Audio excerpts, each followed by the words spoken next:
Yes മുത്തുമണീസ്, വീണ്ടും ഒരു question discuss ചെയ്യാം. ചോദ്യം ഇതാണ്: ants moving in a lane along a particular trail by the production of certain chemical substance. ഒന്നും മനസ്സിലായില്ലല്ലോ? എനിക്ക് മനസ്സിലായില്ല, പറഞ്ഞുതരാം.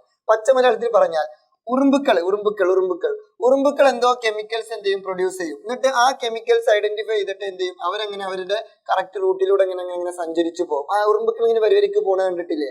അവർ ശരിക്കും എന്ത് ചെയ്യുന്നുണ്ട്, എന്തോ ഒരു സാധനം പ്രൊഡക്ഷൻ ചെയ്യുന്നുണ്ട്. അതിന്റെ ഭാഗമായിട്ടാണ് അവർക്ക് ഇങ്ങനെ കറക്റ്റ് എന്ത് ചെയ്യാൻ പറ്റുന്നത്, വഴി തെറ്റാതെ പോകാൻ പറ്റുന്നത്. അല്ലാതെ അവർ റൂട്ട് മാപ്പ് ഇട്ട് പോകുന്നില്ലല്ലോ, ഗൂഗിൾ മാപ്പ് ഇട്ട് പോകുന്നില്ല. അപ്പൊ അവരുടെ എന്തോ സംഭവം അവർ പ്രൊഡ്യൂസ് ചെയ്യുന്നുണ്ട്. നമുക്ക് എല്ലാവർക്കും അറിയാം എന്തോ ഒരു കെമിക്കൽ അവർ പ്രൊഡ്യൂസ് ചെയ്യുന്നുണ്ട്. ആ കെമിക്കലിന്റെ പേര് നിങ്ങളെ മനസ്സിൽ ഇപ്പോൾ തന്നെ കിട്ടിയിട്ടുണ്ടാകും. പറഞ്ഞോളൂ. ഫിറമോൺ. എന്താണ് പേര്? ഫിറമോൺ. അപ്പൊ ഒന്നാമത്തെ ചോദ്യം എന്താണ്? Such chemical are known as dash. എന്താണ് such chemical are known as? Pheromone. എന്താണ്?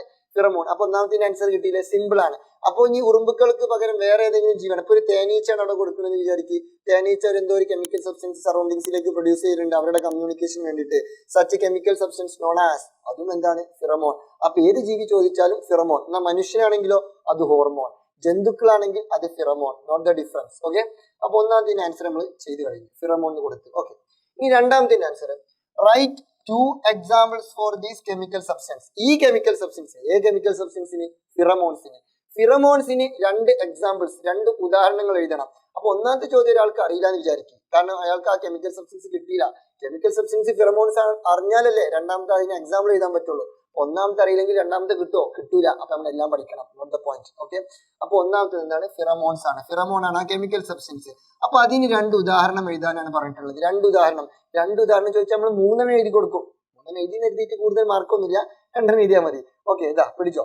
അതിന്റെ എക്സാമ്പിൾ ഒന്ന്, the muscone in the musk deer. എന്താ മസ്കോൺ എന്ന് പറഞ്ഞാൽ? കസ്തൂരി. എന്താണ്?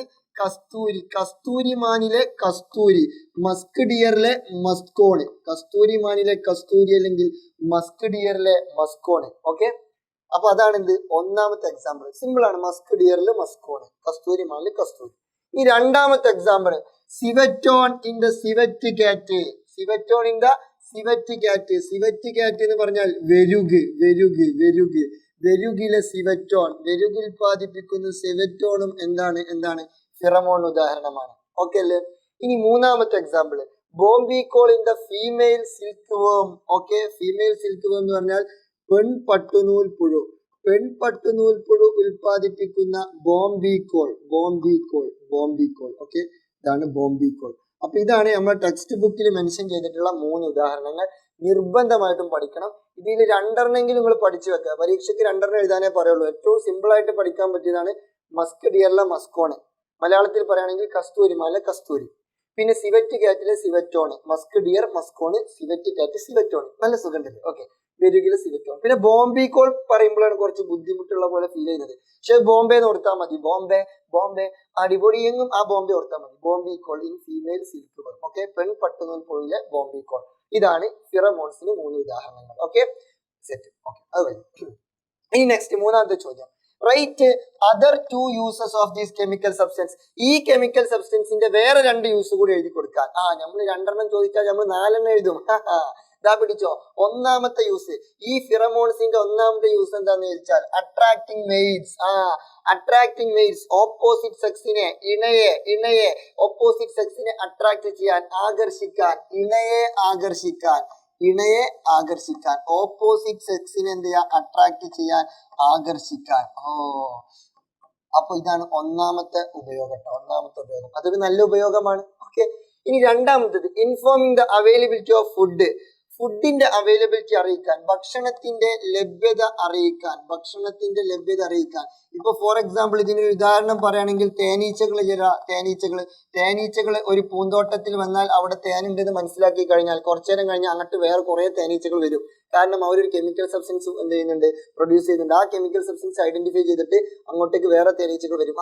അവിടെ ഫുഡ് ഉണ്ട്, അവരവിടെ നിന്ന് കെമിക്കൽ സബ്സ്റ്റൻസ് പ്രൊഡ്യൂസ് ചെയ്തിട്ടുണ്ട്, സോ നമ്മൾക്ക് അങ്ങോട്ട് പോകാം. അങ്ങനെ അവർ അങ്ങോട്ട് വരും. അല്ലാതെ അവർ ഫോൺ വിളിച്ച് പറഞ്ഞു കൊടുക്കൊന്നുമില്ലല്ലോ, അവർക്ക് ഫോണൊന്നുമില്ലല്ലോ. അപ്പൊ ഭക്ഷണത്തിന്റെ ലഭ്യത അറിയിക്കാൻ. അപ്പൊ അവൈലബിലിറ്റി ഓഫ് ഫുഡ്. ഇനി അടുത്തത്, determining the path of travel. സഞ്ചാരപാത നിർണ്ണയിക്കൽ. അതായത് എന്താണ്? പാത്ത് കറക്റ്റ്, സഞ്ചാരപാത നിർണ്ണയിക്കാൻ. പാത്ത് കറക്റ്റ് ഡിറ്റക്ട് ചെയ്യാൻ. നമ്മളിപ്പോ ഈ ഉറുമ്പിന്റെ കേസ് പറഞ്ഞില്ല, ഉറുമ്പിന് കറക്റ്റ് വഴി തെറ്റുന്നില്ലല്ലോ. വഴി തെറ്റാതെ കറക്റ്റ് ആ റൂട്ട് മാപ്പ് കിട്ടുന്നുണ്ട്. അത് ഗൂഗിൾ മാപ്പ് ഇട്ട് പോകുന്നില്ലല്ലോ. കാരണം എന്താ, കെമിക്കൽ സബ്സ്റ്റൻസ് ഫിറമോൺസ് പ്രൊഡ്യൂസ് ചെയ്യുന്നുണ്ട്. അപ്പൊ ഫിറമോൺസിന്റെ മറ്റൊരു ഫംഗ്ഷൻ ആണ് എന്ത്, determining the path of travel.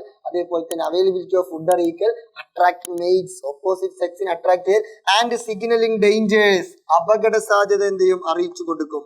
അപകട സാധ്യത തിരിച്ചറിയാൻ.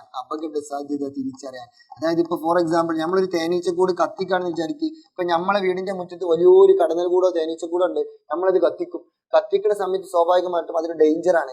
അപ്പൊ ആ തേനീച്ചകൾ എന്ത് ചെയ്യുന്നോ, ഡേഞ്ചറിനെ ഡിനോട്ട് ചെയ്യുന്ന ഒരു കെമിക്കൽ സബ്സ്റ്റൻസ് സറൗണ്ടിങ്സിലേക്ക് പ്രൊഡ്യൂസ് ചെയ്യും.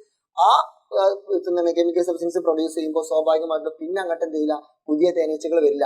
അല്ലെങ്കിൽ ഇടയ്ക്കിടയ്ക്ക് അങ്ങോട്ട് തേനീച്ചകൾ വന്നുകൊണ്ടേയിരിക്കും. പക്ഷെ അത് കത്തിക്കുന്ന സമയത്ത് പിന്നെ അങ്ങോട്ട് തേനീച്ചകൾ വരില്ല. കാരണം അവർക്ക് ഓൾറെഡി ഇൻഫർമേഷൻ കിട്ടിയിട്ടുണ്ടാവും, അവിടെ എന്തോ പ്രശ്നം നടക്കുന്നുണ്ട്, സോ ഇനി അങ്ങോട്ട് പോകാൻ പാടില്ല എന്നുള്ള ഒരു സാധനം കിട്ടിയിട്ടുണ്ടാവും. അപ്പൊ ഇതൊക്കെയാണ് ഇതിന്റെ ഫംഗ്ഷൻസ്. നോട്ട് ചെയ്ത് വെക്കുക. Attracting mates, informing the availability of food, determining the travel path and signalling dangers. Okay അല്ലേ? അപ്പോൾ ഇതാണ് ഇതിന്റെ ഫംഗ്ഷൻസ്. ഏതെങ്കിലും 2 ഫംഗ്ഷൻ സിമ്പിൾ ആയിട്ട് ഓർത്ത് വെക്കുക. ഫുഡോ അല്ലെങ്കിൽ ഡേഞ്ചറോ അല്ലെങ്കിൽ ട്രാവൽ പാത്തോ അല്ലെങ്കിൽ അട്രാക്ടിങ് മെയ്റ്റ്സ് എന്തെങ്കിലുമൊക്കെ ഒന്ന് ഓർത്ത് വെക്കുക. ഓക്കെ, 2 ഓർത്ത് വെച്ചാൽ മതി. പിന്നെ ഇതിന്റെ ഉദാഹരണങ്ങൾ വെരി വെരി വെരി ഇമ്പോർട്ടന്റ്. ഉദാഹരണം 1 മാർക്കിന് ചോദിക്കാറുണ്ട്. വാട്ട് ഈസ് ദ ഉദാഹരണം ഓഫ് വിച്ച് ആർ ദ ഉദാഹരണം ഓഫ് ഫിറമോൺസ്. അപ്പൊ നിങ്ങൾ എന്ത് ചെയ്ത് വെക്കണം, മസ്ക് ഡിയറിലെ മസ്കോണ്, സിവറ്റി കാറ്റിലെ സിവറ്റോണ്, അല്ലെങ്കിൽ ഫീമെയിൽ സിൽക്കിലെ ബോംബിക്കോൺ. ഇതൊക്കെ എന്തിന്റെ ഉദാഹരണങ്ങളാണ്, ഫിറമോൺസ്. ഓക്കെ അല്ലേ? ഹാപ്പി അല്ലേ? So see you the next video.